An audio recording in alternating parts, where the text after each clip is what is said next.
عليكم، شلونكم عيني؟ يا رب تكونوا بخير وصحة وعافية. شوفوا الجمال، شوفوا الجمال. هاي لو يرضون أقص الشجرة وآخذها ويا البيت. كان قصيت الشجرة وخذتها. شوفوا سبحان الله، سبحانك ربي. شوفوا الجمال، شوفوا اللبلاب. هذا اللي يقولون اللبلاب الكبار، الورقة الكبيرة. شوفوا ليه صارت الورقة كبيرة. شوفوا الغلاظة مالت ايش قد غليظ الغصن.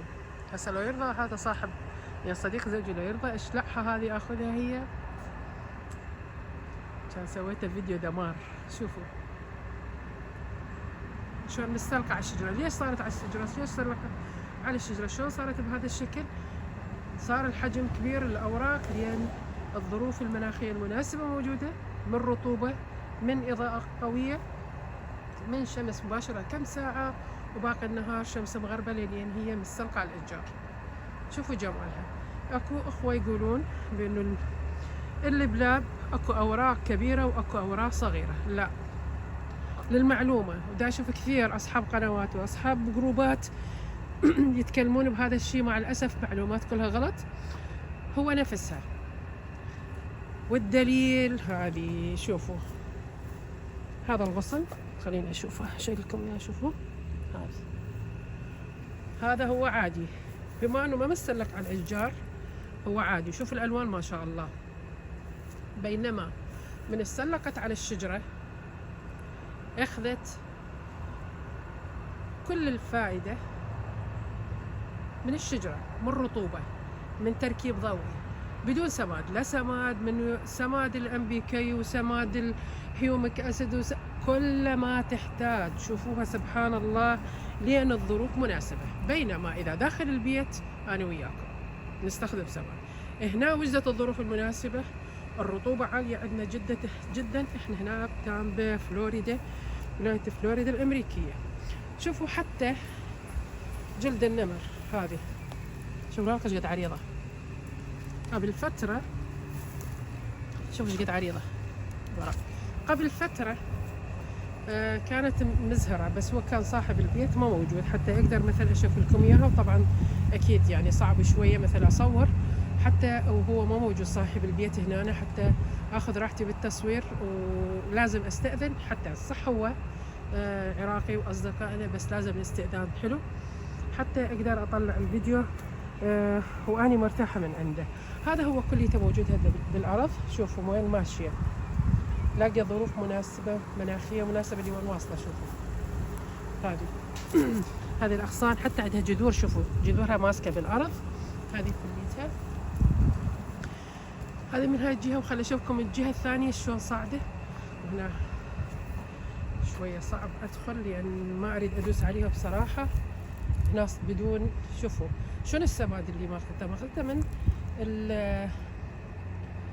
الأوراق من توقع أو ينقص الحشيش، فهي ماخذة الفائدة منها.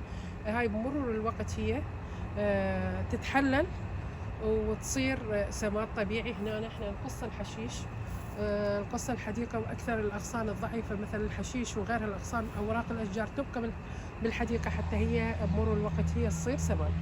شوفوا هذه لا سماد ولا غيرها. شوفوا شلون من هنا متكفة ماسكة بالشجرة بكل جهة. سبحان الله، بحيث الجذع مال هاي الشجرة هي اللي مستلقى عليها ما يبين من كثرة من كثافة اللبلاب اللي موجود عليها.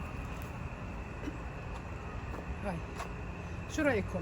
قولوا لي شو رأيكم، شلون يعني أقصها أشلعها من مكان.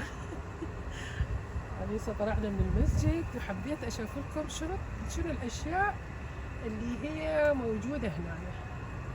شوفوا شوف ايش قد غليظ الغصن مالتها، بالاضافه الى ذاك هو الثاني ايش قد غليظ.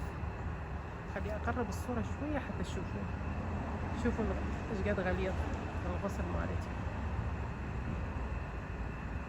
هذه من هاي الجهه بعد، وهذه من هذيك الاشجار الاثنين ايضا نتسلق عليها. وشوف الاوراق مالتها ايش قد كبيره. راح اخليها انتقل من الجهه الثانيه حتى اشوف لكم الاوراق كيف كبيره وكيف الأغصان مالتها غليظة. سبحان الله، ما محتاج. شوف بدها تيجي هنا على الصبة، يعني شوي شوي راح تصل على الجراج.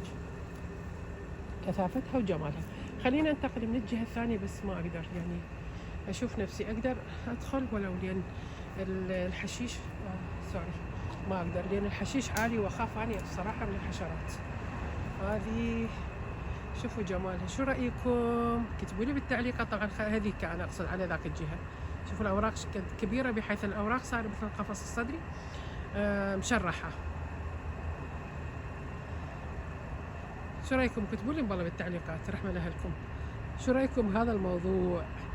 هذا تأكيد على، أنا قبل فترة صار أكثر مرة صورت لكم إياه. كثير من الأخوة والأخوات يقولون لا أكو البلاب أوراق صغيرة وأكو البلاب أوراقه كبيرة. لا، هو نفسه، والدليل هذا. وداخل البيت كثير مثل حاطين، شوفوا هي هذا داخل البيت وصارت كبيرة. لا، هم قاصين يعني للأمانة. ماخذين غصن، شوفوا هذا كبير، يقطعونه وبعدين يزرعونه، ياخذونه مع جذوره. شوفوا الجذور الهوائيه اللي هذه، شوف ايش قد غليظه. هذه بما ان جذورها كامله تاخذها وراسا تنغرس بالتربه وتتوفر لها الاضاءه. بس يعني ايش قد ما توفر لها الاضاءه، بس بمرور الوقت راح تضعف، تصير ترجع على اصلها.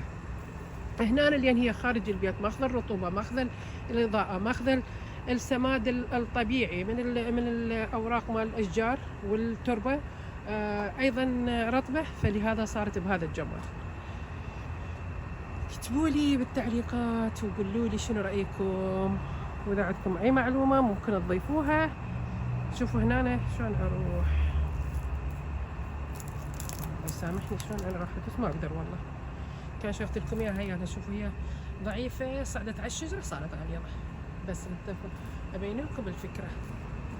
وهذا كل ما عندي، وحبيت اشوف لكم اياها. جمعه مباركه عليكم وعلينا يا رب. اشوفكم ان شاء الله بفيديو قادم. السلام عليكم ورحمه الله وبركاته.